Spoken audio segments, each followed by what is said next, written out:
যেকোনো জাতের গাছকে বড় করে তোলার জন্য দরকার উপযুক্ত ব্যবস্থাপনা।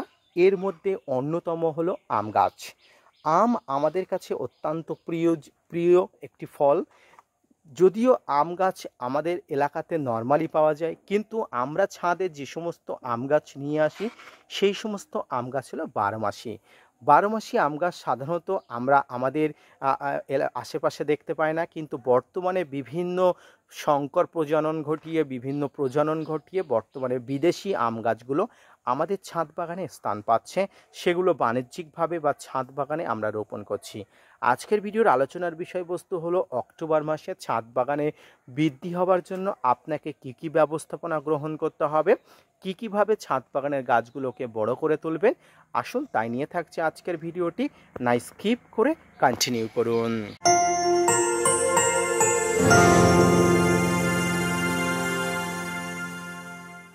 সম্মানীয় দর্শক এবং শ্রোতা বন্ধুরা, দেশ এবং দেশের বাইরে থেকে যেখান থেকে আজকে আমার ভিডিওটি কন্টিনিউ করেছেন, প্রত্যেককে নমস্কার, সালাম, আদাব জানিয়ে আজকের ছোট্ট উপস্থাপনাটি শুরু করছি। আম বাঙালিদের একটা প্রিয় ফল।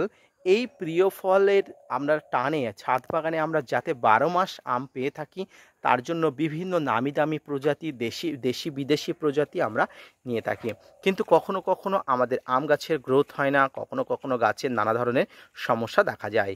আজকের ভিডিওর আলোচনার বিষয়বস্তু হবে এই অক্টোবর মাসে ছাদ বাগানের আম গাছগুলো খুব ভালো রাখার জন্য, খুব সুন্দর রাখার জন্য আপনার কি পরিচর্যা অবলম্বন করতে হবে। প্রথমেই বলি, ছাদ বাগানের যে কোনো গাছকে ভালো রাখার জন্য দরকার উপযুক্ত পরিচর্যার মধ্যে 3টি পরিচর্যা আপনাকে মনে রাখতে হবে। একটা হলো খাদ্য, অপরটা হলো গাছের কাণ্ডতে পরিচর্যা, এবং দ্বিতীয় হলো গাছের মাথাতে পরিচর্যা, অর্থাৎ গাছের শিকড়, গাছের কাণ্ড এবং গাছের পাতাতে। এই 3টি পরিচর্যা, 3 ধরনের পরিচর্যা আপনাকে করতে হয়। প্রথমেই আছে গাছের শিকড়ের পরিচর্যা। গাছের শিকড় হলো সমস্ত শক্তির উৎস। এখান থেকে মাটি থেকে খাদ্য নিয়ে গাছ কিন্তু উপরের দিকে পাঠায় পাতাতে, তারপরে কিন্তু পাতাতে খাবার রান্না হয়, তারপরে গাছ চারিদিকে পাঠিয়ে দেয়। তাই শিকড়কে অর্থাৎ গাছের ব্রেনকে কিন্তু শক্তিশালী রাখতে হবে, গাছের ব্রেনকে কিন্তু হৃষ্টপুষ্ট রাখতে হবে। আর এই ব্রেনকে হৃষ্টপুষ্ট যদি রাখতে পারেন তাহলে কিন্তু আপনি সফল হবেন। তো ব্রেনকে যাতে শক্তিশালী রাখার জন্য, তার জন্য আপনাকে যথেষ্ট পরিমাণ খাবার দিতে হবে। যে কোনো খাবার কিন্তু ছাদ বাগানে আম গাছে বিশেষত দেওয়া যায় না, কারণ আম গাছের ক্ষেত্রে অনেক ধরনের সমস্যা দেখা যায়, কারণ আম গাছ একটা সেনসিটিভ গাছ। যে সমস্ত খাবার দেবেন সেই সমস্ত খাবারের মধ্যে অবশ্যই যাতে গাছের বেঁচে থাকার উপাদানগুলো যথাযথ থাকে, যথাযথ নিয়মে থাকে, তার কিন্তু ব্যবস্থাপনা করতে হবে। তবে মনে রাখবেন, আম গাছের ক্ষেত্রে কিন্তু খোল জাতীয় পদার্থকে একদম এড়িয়ে ফেলতে হবে, অর্থাৎ খোল জাতীয় পদার্থকে এড়িয়ে চলতে হবে। এর পরিবর্তে আপনাকে যে কোনো জাতের কিন্তু মিশ্র খাবার দিতে হবে। অর্থাৎ এক কথায় বলবো, নাইট্রোজেন অতিরিক্ত ছাদ বাগানে কিন্তু দেবেন না। ছাদ বাগানে গাছের গোড়াতে, বিশেষ করে এই আম গাছের গোড়াতে যদি আপনি অতিরিক্ত হারে নাইট্রোজেন দিয়ে থাকেন, তাহলে আপনার ছাদ বাগানে গাছের গোড়াতে কিন্তু নাইট্রোজেন টক্সিসিটি বাড়বে এবং ছাদ বাগানে কিন্তু গাছ মৃত্যুমুখে পতিত হবে। যদি অতিরিক্ত নাইট্রোজেন গাছের গোড়াতে দেন, গাছের পাতা পোড়া সমস্যা থেকে শুরু করে পাতার বিভিন্ন বিকৃতি দশা, শিকড় পচে যাওয়ার মতো সমস্যা দেখা দেবে। তাই যে খাবারগুলো দেবেন সেই খাবারের মধ্যে শুধুমাত্র নিম খোল, সর্ষের খোল, বাদাম খোল, এই 3টি খোলকে স্কিপ করে বাকি খাবারগুলো আপনি দিতে পারেন, অবশ্যই দেবেন। এই 3 খাবারকে স্কিপ করে আপনি যে খাবারগুলো দেবেন প্রতি 2.5 থেকে 3 মাস অন্তর অন্তর আপনার ছাদ বাগানে গাছের জন্য অত্যন্ত জরুরি। এই যে গাছটি দেখতে পাচ্ছেন, এটি হলো ছাদ বাগানের একটি সেরা গাছ। এটি হলো কাটিমন। কাটিমন হলো আম গাছের মধ্যে সেরা একটি, অর্থাৎ 12 মাসে আমের মধ্যে সেরা একটি গাছ।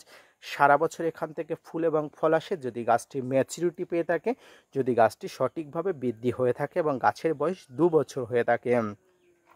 এভাবে পরিচর্যা করতে হয়। এরপরেও খাবার দেওয়ার পরেও আপনাকে আরও কিছু খাবার কিন্তু গাছের গোড়াতে দিতে হয়। গাছের গোড়ার শিকড়কে সুস্থ স্বাভাবিক রাখার জন্য, মাটির গভীরে গিয়ে শিকড় খাবার তুলে আনার জন্য এই যে সাদা সাদা পদার্থগুলো দেখছেন, এই পদার্থগুলো কিন্তু আপনাকে দিতে হবে। এই খাবারগুলো কি অনেকে বলছেন, এই খাবারগুলো হলো সিঙ্গেল সুপার ফসফেট, এক কথায় বলা হয় SSP, যারা বাংলাদেশি বন্ধু আছেন তারা সিঙ্গেল সুপার ফসফেট যদি না পেয়ে থাকেন তাহলে অবশ্যই টিএসপি অর্থাৎ ট্রিপল সুপার ফসফেট আপনারা প্রয়োগ করবেন। মাঝে মাঝে গাছের গোড়াতে এইভাবে কিন্তু ছড়িয়ে দেবেন। এটি কিন্তু গাছের শিকড়ের উপরে প্রভাব বিস্তার করে, শিকড় মাটির গভীরে গিয়ে খাবার তুলে গাছকে শক্তিশালী করতে সাহায্য করে। এইভাবে কিন্তু প্রয়োগ করবেন। এবং এছাড়াও কিন্তু গাছের গোড়াতে মাঝে মাঝে ফাঙ্গিসাইডগুলো জল এবং ব্যাকটেরিয়া নাশকের জন্য ব্যাকটেরিয়া নাশক অবশ্যই গুলে গাছের গোড়াতে দেবেন। এটা হয়ে গেল নর্মালি গাছের গোড়াতে শিকড়ে বা গাছের মাটিতে খাবারের সংস্থান এবং শিকড়কে প্রোটেকশন করার জন্য পরিচর্যা। এবার আসি গাছের কাণ্ড। কাণ্ড গাছের সবচেয়ে শক্তিশালী একটা অংশ। এই কাণ্ডের মারফতে কিন্তু গাছ স্ট্যান্ড হয়ে দাঁড়িয়ে থাকে। তাই এই কাণ্ডকে কিন্তু শক্তিশালী করার জন্য আপনাকে খাবার প্রয়োগ করতে হবে। খাবারের মাধ্যমেই কিন্তু কাণ্ড বড় হয়ে ওঠে। তাই কিন্তু এই কাণ্ডকে যাতে কোনোভাবে আক্রান্ত না হয় সেদিকে কিন্তু লক্ষ্য রাখতে হবে, বিশেষ করে ফাঙ্গাস ব্যাকটেরিয়ার আক্রমণ। এবং এই কাণ্ডতে বিশেষ করে আম গাছের কাণ্ডতে এক ধরনের সমস্যা হয়। সমস্যা কি? আম গাছের কাণ্ড ফেটে যায়, কাণ্ড দিয়ে আঠা বের হয়। এই সমস্যাকে বলা হয় গ্যামোসিস। এই গ্যামোসিস সমস্যা যাতে কোনোভাবে না হয় তার জন্য সমগ্র গাছের অর্থাৎ গাছের উপরে এই কাণ্ডতে অর্থাৎ গাছের এই টপ টু বটম অর্থাৎ এখান থেকে শুরু করে গাছের গোড়া পর্যন্ত একটা ভালো মানের ফাঙ্গিসাইডের লেয়ার দিতে হবে। এছাড়া আপনারা বৈদ্য মিক্সচার ব্যবহার করতে পারেন। তুঁত এবং চুন একসঙ্গে গুলে এটাকে কিন্তু ভালো করে লেয়ার করে দিতে পারেন চুনের মতো। এটা কিন্তু খুব ভালো কাজ করে।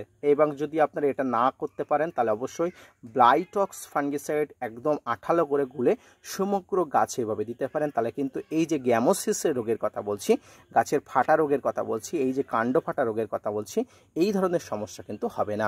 অর্থাৎ গাছের একদম গোড়া থেকে একদম মাথা পর্যন্ত আপনাকে কিন্তু এই সমস্যা সমাধানের জন্য এটা কিন্তু করতে হবে। এবার আসি পরবর্তী তৃতীয় পর্যায়ে, গাছের পাতা। গাছের পাতাকে গাছের রান্নাঘর বলা হয়। আমরা যারা বিজ্ঞান বিষয়টা পড়েছি, আমরা ছোটোবেলায় যারা বিজ্ঞান বিষয় পড়েছি বা এখনও যারা আমরা পড়াশোনা করছি, আমরা জানি গাছের পাতা হলো গাছের রান্নাঘর। আর রান্নাঘর মানে কি? সমগ্র গাছকে বাঁচিয়ে রাখার জন্য এই যে রান্নাঘরে খাবার হয় সেটি কিন্তু সারা শরীরে ছড়িয়ে পড়ে। তাই রান্নাঘরকে যদি পরিষ্কার পরিচ্ছন্ন, রান্নাঘরকে যদি রান্নার উপযুক্ত না করে তুলি তাহলে কিন্তু গাছ বাঁচানো যাবে না। আর রান্নাঘর পরিষ্কার পরিচ্ছন্ন উপযুক্ত আছে কিনা সেটা কিন্তু গাছের অবস্থান দেখে, শেপ দেখে বোঝা যায়। গাছের পাতাকে সবসময় সুরক্ষিত রাখার জন্য ফাঙ্গিসাইড কীটনাশক আবশ্যিক। মাঝে মাঝে ব্যাকটেরিয়া নাশক প্রয়োগ করতে হবে। বিভিন্ন ব্যাকটেরিয়া নাশকের মাঝে মাঝে আপনাকে যেটা করতে হবে, বিভিন্ন এনপিকে জাতীয় অর্থাৎ নাইট্রোজেন, ফসফরাস, পটাশ ঘটিত বিভিন্ন যে সারগুলো আছে, যেমন 19-19-19, 18-18-18 এই ধরনের খাবারগুলো মাঝে মাঝে স্প্রে করতে হবে। সেটা কিন্তু আপনার ছাদ বাগানে গাছের উপরে বিভিন্ন অবস্থান, খারাপ অবস্থা দেখে তারপরে প্রয়োগ করতে হবে। এছাড়াও কিন্তু গাছে বিভিন্ন মাইক্রোনিউট্রিয়েন্ট বা অনুখাদ্যের প্রয়োগ করতে হয় মাঝে মাঝে। গাছের বিভিন্ন কীটপতঙ্গর আক্রমণে দূরীভূত করার জন্য অবশ্যই কীটপতঙ্গ নাশক তো প্রয়োগ করা অবশ্যই জরুরি। এছাড়া ম্যাগনেসিয়াম সালফেট বা এপিসম সল্ট আপনার ছাদ বাগানে গাছের গোড়া থেকে শুরু করে গাছের পাতাতেও কিন্তু স্প্রে করতে হয়।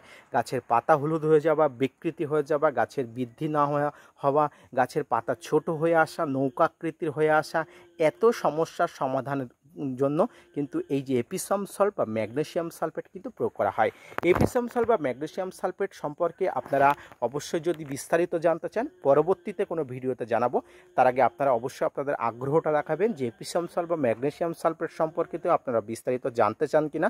তাহলে আপনাদের উদ্দেশ্যে একটা ডেডিকেটেড ভিডিও অবশ্যই বানিয়ে দেবো, কীভাবে এটি প্রয়োগ করতে হয়, এটি প্রয়োগের ব্যবহার বিধি, কত মাত্রায় দিতে হয়, এর মধ্যে কি কি উপকরণ থাকে, এটি প্রয়োগ না করলে ছাদ বাগানে গাছের কি কি ক্ষতি হতে পারে সেটা নিয়ে একটা বিস্তারিত ভিডিও করব। এই ভিডিওগুলোতে আপনাদের কেমন লাগছে রেসপন্স অনুযায়ী অবশ্যই পরবর্তী কোনো ভিডিও বানানো হবে।